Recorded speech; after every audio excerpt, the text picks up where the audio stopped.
appel à candidature national, ouvert et public, qui a permis de recueillir près de 3000 candidatures en ligne pour aboutir à la sélection de 1000 jeunes Sénégalais, dont 250 femmes.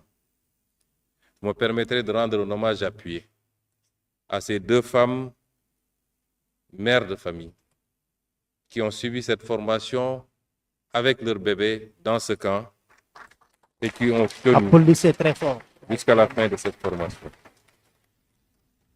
Chers volontaires, vous avez été formés et vous allez continuer à être formés pour être des acteurs de terrain, des relais de l'État, des facilitateurs du changement, des modèles de ce que devrait être l'engagement de la jeunesse pour la construction de notre pays.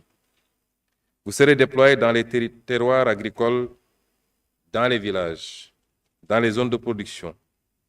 Vous y jouerez un rôle essentiel en partageant et en propageant le civisme et la citoyenneté à travers les organisations paysannes et les coopératives locales, à travers l'animation rurale, à travers le conseil agricole de proximité adapté aux réalités locales, mais à travers l'accompagnement des dynamiques de développement local sous la supervision des élus locaux et des services techniques déconcentrés.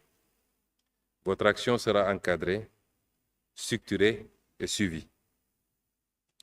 Vous rejoignez des milliers d'autres volontaires, citoyens actifs au service de la nation. Mais vous devez faire encore et toujours plus dans la nouvelle approche du volontariat institutionnel que nous voulons expérimenter. Vous êtes en effet les pionniers.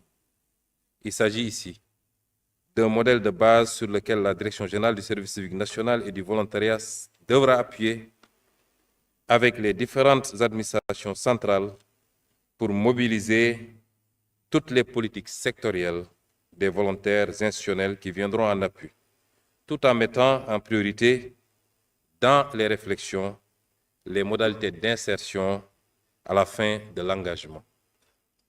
Vous avez su répondre à l'appel de la patrie ne vous oubliera pas.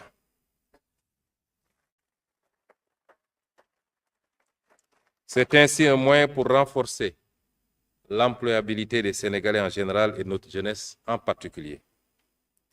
Mesdames et messieurs, le Sénégal, sous la haute impulsion de son Excellence Bassirou Diomaye Diakhar Faye, président de la République, a fait le choix d'un volontariat inclusif, accessible à tous les âges, à tous les profils et à tous les secteurs d'activité.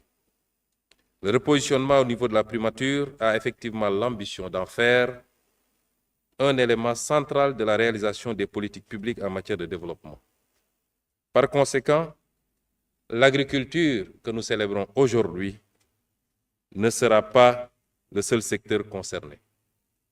La pratique du volontariat institutionnel s'ouvre au commerce, à l'éducation, à la santé, à l'environnement, à la culture, au numérique, à la protection civile, bref, à tous les défis qui façonnent notre avenir collectif.